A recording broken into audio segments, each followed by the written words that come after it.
Welcome to Slow Night, Ancient Tales, your tranquil sanctuary at the end of a long day. Tonight, we journey into a beautiful piece of classic Korean literature by Lee Hyo-seok. It is a story of a traveler who endures days of darkness hidden in the belly of a ship, only to emerge into the foggy embrace of a brand new continent. As we follow his first steps onto this unknown shore, I invite you to let go of your own weary journey today.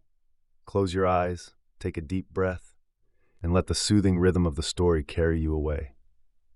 요청하신 원문을 요약이나 해석 없이 그대로 영어로 번역해드립니다. A section of the Eastern Soviet Union on the Asian continent. Facing the wide, open continental landscape without a single obstructive mountain peak in sight, and the modern, multifaceted city sprawling at its edge, the ship blew a welcoming whistle. Toot! As it pierced through numerous vessels flying red flags, entered between the two-pronged peninsula, and quietly turned its tail into the harbor. At that moment, he suddenly awoke from a deep sleep inside the coal bunker. It was because the loud engine noise and the constant rocking had abruptly ceased. "We are finally here!" Hearing the loud winch noise lowering the anchor chain, he let out a long sigh of relief. It had been 3 days and nights of groaning inside the coal bunker since leaving the port on the East Coast. Sitting, standing, lying down, and shouting like a madman, he had fought against darkness, loneliness, and agony for 3 days. Now on the third day, realizing that he had safely reached his destination in the land of his dreams, he gathered his senses in the dark and sat up on the pile of coal. The waves were calm and the ship stood still, but he still felt the illusion that the ship was rocking. On the deck, clerks and officials from Customs and the Maritime State Security Department must have been conducting frequent interrogations and inspections, for the ship stood quietly for a long time before it began to move again, seemingly pulling in close against the stone walls of the pier. Thinking of the countless passengers lining up on the deck, finally breathing in the continental wind, and anxiously rushing to disembark with every passing second.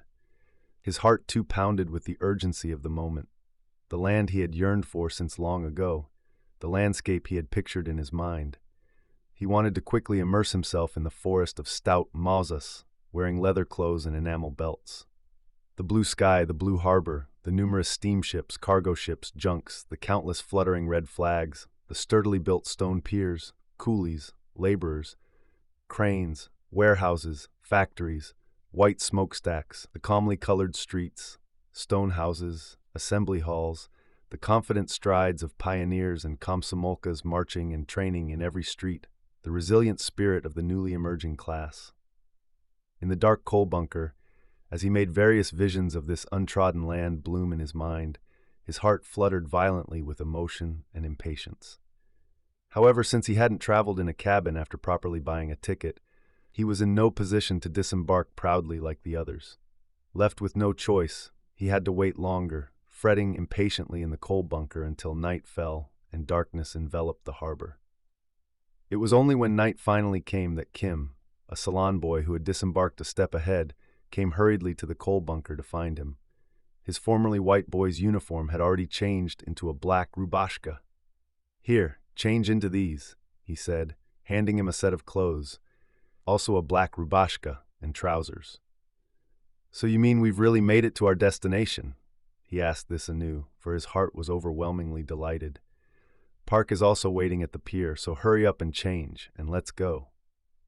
There was something deeply moving in the goodwill and kindness of Kim, who helped, comforted, and encouraged him in every possible way. Relying on the beam of the flashlight Kim shined for him, he changed into the new clothes, rolled up his old clothes tightly in one hand, and left the coal bunker together with Kim.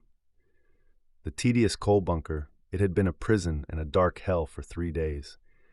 But at the same time, it was a cradle for his beautiful dreams and a grateful mediator connecting this land with that land, and action with action. How many friends had been indebted to this grateful mediator before him? How many comrades were dreaming beautiful dreams in the dark corners of countless ships sailing across numerous seas at this very moment? And how many more comrades would use this grateful cradle in the future? Thinking about it, it was a place deeply intertwined, inseparable from our lives. May it forever be the cradle of our resolute dreams and our mediator until the new day comes. Crying out thus in his heart, he firmly closed the paint-peeled, dark red door of the coal bunker and cast a long, final gaze of farewell upon it. Climbing up the iron chain ladder and stepping out onto the deserted deck, a fresh breeze brushed against his face. Holding the bundle of old clothes, he leaned against the railing. He transferred the single Russian conversation book from his old pocket into his new one, and tightly rolled up the old clothes again in his hand. Well then, it is time to say goodbye to you, too. Leaving no lingering regrets, he buried the old clothes in the seawater. It was his only set of clothes, worn for a long time, a tear-soaked garment that his mother in his homeland had painstakingly patched with tight stitches under a dim oil lamp, rubbing her weary eyes. Yet now, without any lingering attachment, he readily buried it in the sea. Of course, along with the bundle of old clothes, he had also washed away his entire past into this sea. Mother in my homeland, please stay healthy until the day we meet again. In his heart, he prayed for the well-being of his aging mother like this. After washing his face with the water Kim poured for him and neatly slicking back his hair, his mind suddenly cleared up. Shaking off the sudden sorrow for his homeland far across the sea, he disembarked from the ship, took a step onto the pier, and stepped onto the solid ground, the long yearned-for continent. He felt an indescribable emotion and relief all at once. Comrade Roman Park, who had been waiting under a lamplight on one side of the pier, suddenly came running over. "Kak pojivayete?" Exchanging this rough greeting as their strong hands clasped together, a profound camaraderie, irreplaceable by tens of thousands of words, naturally overflowed in this simple gesture. The night pier was thick with fog. Since it was May, the harbor was at the height of its foggy season.